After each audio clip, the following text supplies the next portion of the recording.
my mother's instructions on how she wanted this to proceed. By my name, she put in parentheses, no jokes. So I've had to cross out all my funeral jokes.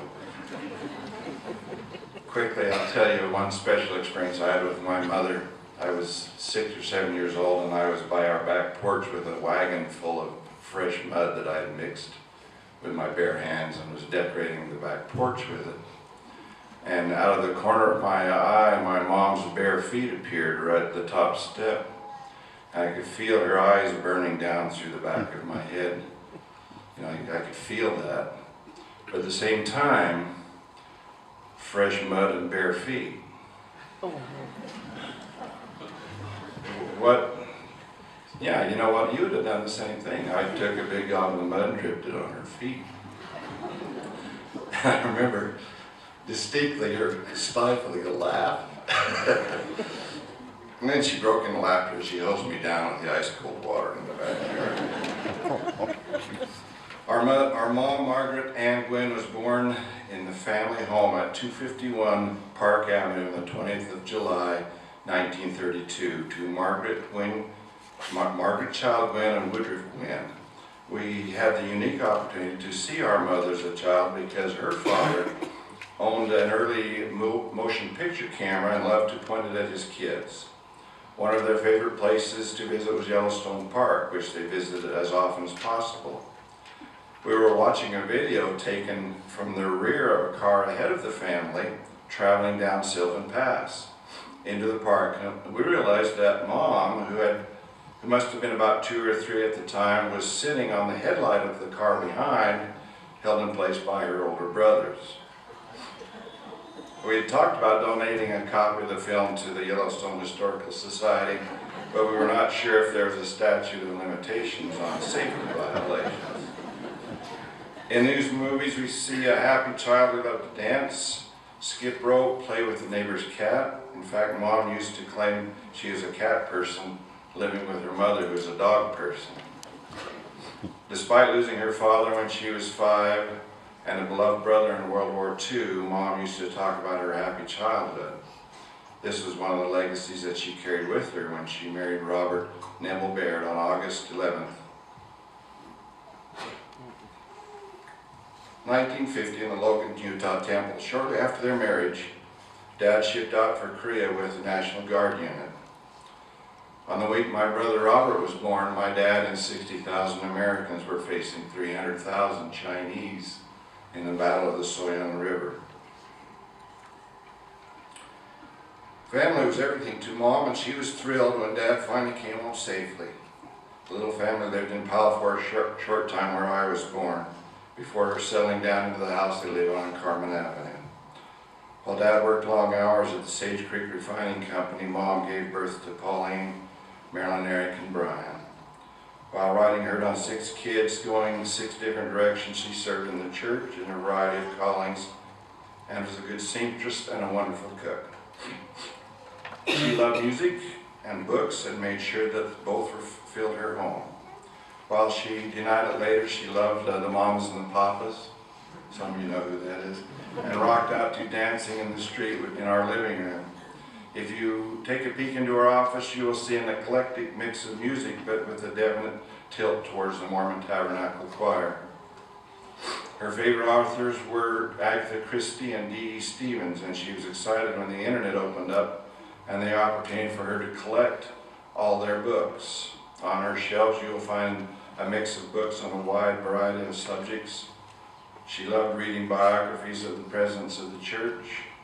There's even an old set of encyclopedias still upstairs, despite a money shortage that we all used to do our homework. Education was a priority to Mom, and if our report cards were not up to par, or we had that dread of not working up to your potential look, we were asked to sit down and explain why. None of us liked to get that look when we went down to her, but forgiveness was quick to follow all of our transgressions. When we look back at the chaos the 6 children brought to her life, I'm not surprised that she prized order. In her words, another thing I really like is order. I love to organize cupboards, closets, drawers, etc. But now I'm old with arthritis and I'm not able to do things so vigorously. That she was not able to do things as vigorously is not something that any of us noticed about her. She went on to write, "When I was young and living in our first house in Powell, I used to clean it from top to bottom in one day.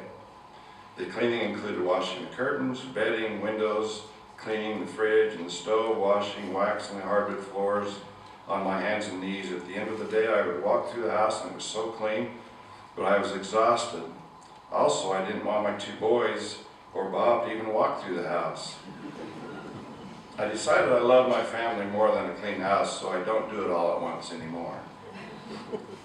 We can all attest to the fact that Mom loved her family. If we did something wrong, justice happened, but she was also our staunchest defender. Both heart and home were open to our friends, and she loved her sons and daughters-in-law. In her instructions to us for this service, she asked us to give a special tribute to the in-laws. So let's all give a thumbs up for the in-laws. Okay. We got it, Mom. Seriously, when you married into our family, you were loved as fiercely as if you were one of her own children. She was also so grateful to Sandy and Hal Price for their love and many acts of service. Many times Mom told us she loved Sandy as a daughter. Her last words were of love and concern for Dad and for family, and she might have even mentioned her cat. We remember Mom as a great teacher of her children, of course, but she also taught many courses, and some of you were probably taught by her in church classes. She served in primary, Sunday school, Mutual, which Young Women's was called in, and then many callings, including a sentence as State Relief Society president. But I think the callings that thrilled her the most were when she and Dad were called to serve as missionaries in the Omaha, Nebraska Winter Quarters Mission from 1998 to 1999, and to be temple workers in the Billings, Montana temple. People who knew her later in life might be surprised to find out that she was also an avid photographer until difficulties with her shoulder made her heavy camera too difficult to carry around. She loved to travel despite the fact that she was married to an introvert, and particularly loved to visit or be visited by her grandchildren and later her great-grandchildren. This summer she bought 3 brand new big wheels. The others 3 were dead, so the grandkids would have something to ride around on. And she even tolerated them swinging in the tree on a rope in front of her house, even though she worried the limbs would break.